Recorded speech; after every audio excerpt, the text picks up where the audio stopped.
That's right. Today on The Debaters, talkmates would be arguing, Africa, can we attribute the key challenges we face to our leaders or to our people? It's going to be the head-to-head and persuasive speeches today. All talkmates have been asked to prepare for both sides of the argument. Damilola, you are attributing the key challenges Africa faces to her leaders, and your opponent is Precious, blaming the people. Panel of judges, ladies and gentlemen, good day. At the core of Africa's problems are African leaders. Africa has been bedeviled by incompetent leaders since independence. How can a continent blessed with such array of natural resources, 40% of the world's known natural gas, 50% of the world's gold, 40% of the world's known oil reserve, be plagued by such myriad economic, political, cultural and social crisis? Leadership deficiency is a cankerworm that has eaten deeply into the fabric of Africa's development. Leadership in Africa is unimaginative, visionless, dictatorial. African leaders have had thrust upon them, African people have had thrust upon them leaders who are visionless, leaders who cannot stand for the right of their people.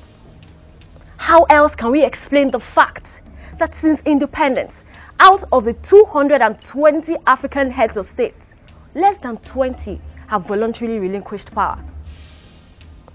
Unbridled corruption has become an endemic feature of leadership in Africa.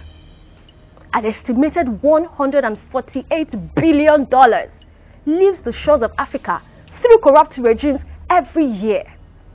In fact, the former president of Zaire is reputed to have amassed for himself a fortune that is equal to his country's national debt. How dismal. Leadership crisis in Africa can be traced to the colonial experience. Early post-independence leaders were trained and nurtured under the colonial powers, and they adopted the wrong values of discriminatory leadership. Leadership in Africa is represented by the likes of Mobutu of Zaire, Muammar Gaddafi of Libya, Idi Amin of Uganda, Abacha of Nigeria. Leaders in Africa do not have a vision for their people. In the words of Stephen Adey, leadership is cause, everything else is effect. African leaders are the reason Africa is regarded as the dark continent. Thank you very much. Well, thank you, Damilola. Precious. Time for cross-examination. Professor. First, Damilola, I'd like you to expatiate on the colonial experience as being the cause for bad leadership in Africa, please. Okay. From the colonial era, the colonial leaders there was a clear dichotomy between the leaders and the followers during colonialism. There was a clear dichotomy between the whites and the blacks, the educated and the uneducated. So that led to a clear distinction, and that was what was handed down to the leaders who were the first set of leaders that Africa had during independence.